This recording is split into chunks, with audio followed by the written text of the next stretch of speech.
Solomon became widely known in history for his incredible wisdom that impressed the world of his day, his riches that made him the most prosperous king of Israel, his great constructions, especially the Jerusalem temple, and also by his absurd number of wives.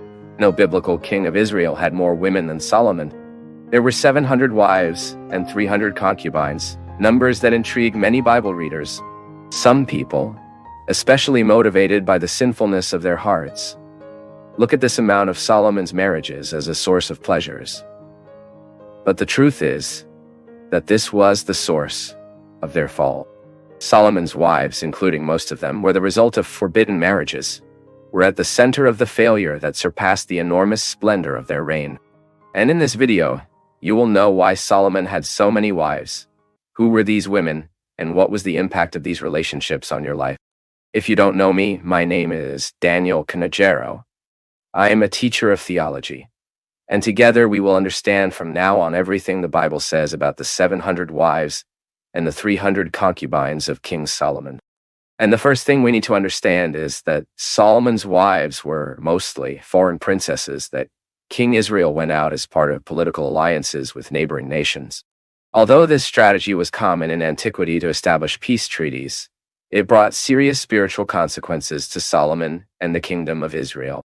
In Old Testament time, it was common for kings and leaders to have various wives and concubines. This behavior was seen in several nations of the ancient Near East.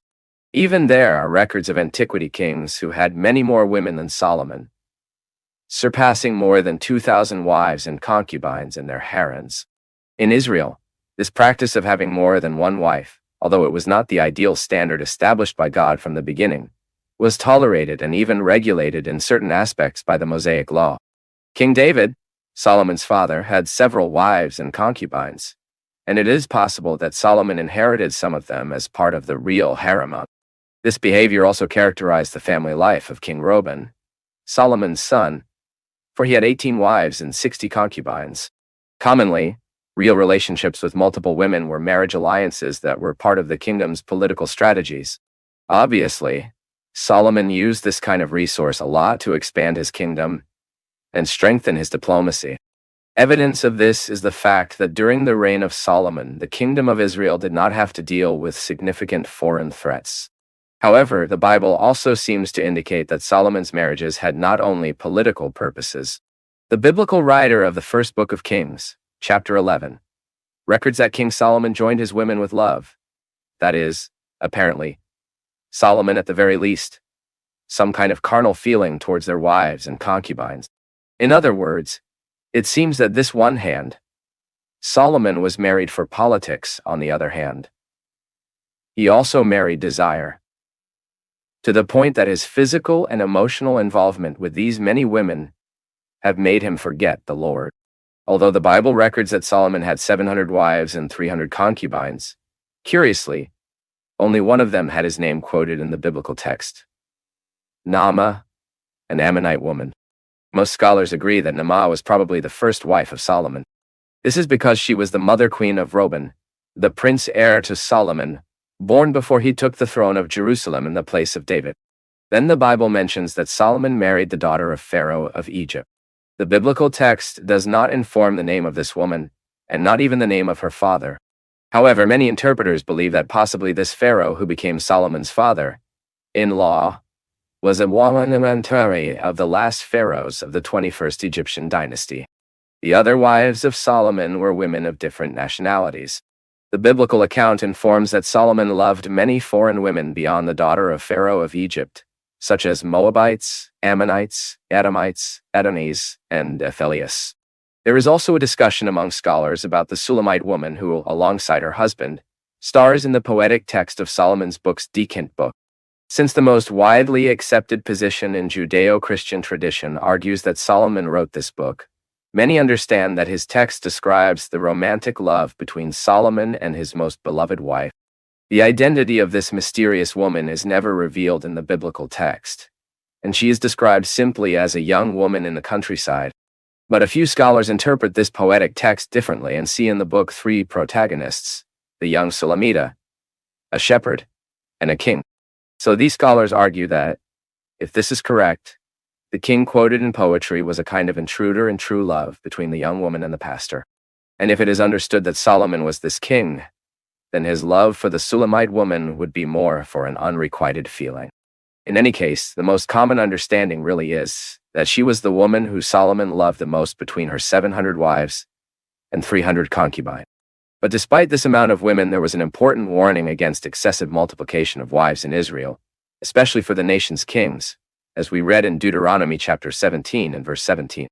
Solomon was undoubtedly the king who most despised this warning. The divine. In addition, there was also a clear ban on foreign marriages within the alliance community. This means that marriage with foreign women should not be adopted among the people of Israel. This, however, was another divine recommendation that Solomon ignored. The prohibition against foreign marriages in Israel had to do, mainly, with the danger of the Israelites to corrupt themselves spiritually by following other gods. This danger was real, and unfortunately, the Israelites fell into this kind of error repeatedly throughout their history, as when they were attracted to Moabite immorality in the time of Moses. The many wives of Solomon were not just numbers in his court, they also played a significant role in their life and decisions. The foreign wives of Solomon brought into Israel their pagan religious practices, and over time they influenced Solomon to deviate from God and build altars for foreign gods. This means that he not only tolerated the idolatry of his wives, but also participated in his pagan practices. Solomon followed deities as Ashtaroth, the goddess of love and fertility of the people of Tyre and Sidon, and Milcom, the national god of Ammon. These deities were often associated with degrading, immoral, and abominable rituals that could even involve human sacrifices.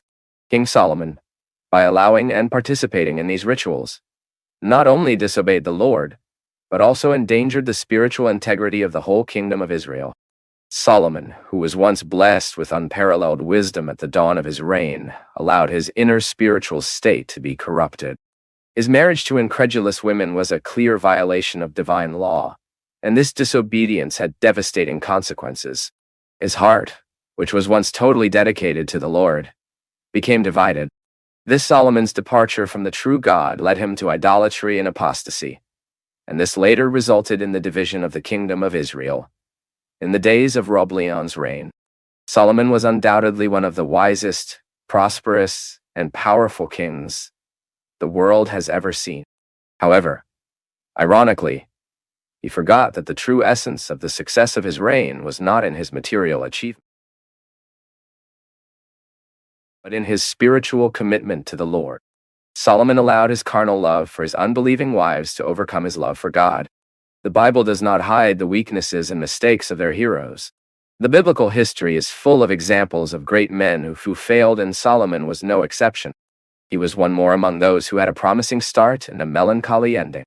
God, in his righteousness, allowed adversities to emerge against Solomon as a result of his disobedience.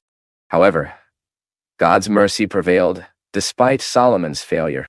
For the sake of David, God promised that he would not remove the kingdom of Solomon during his life, and that David's dynasty would be preserved. And considering all this, the history of Solomon's wives can serve a pedagogical purpose and teach Bible readers that their choices, especially in relation to their relationships, have lasting consequences in their lives. The wise writer of chapter 18 of the book of Proverbs, who perhaps was the Solomon himself, wrote that whoever thinks a wife finds something excellent and received a blessing from the Lord. If it was Solomon who wrote these words, then perhaps at some point he must have understood that he did not need 700 wives and 300 concubines. It was enough for him to be one within a relationship blessed by the Lord. In any case, if he had followed this advice throughout his life, perhaps he had never forgotten that a man's true strength and success reside in his faithfulness to God. Now write in the comments if you already knew how many wives Solomon had. And if you want to deepen the real biblical knowledge, study theology with us through video lessons, handouts, 100% online, and certified at the end. The information is in the video description and the first comment fixed.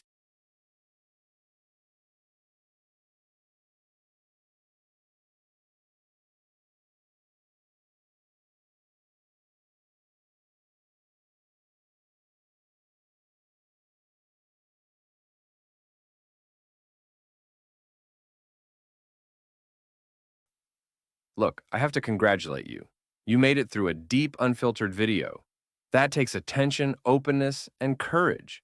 So leave your city in the comments or share a quote that stuck with you.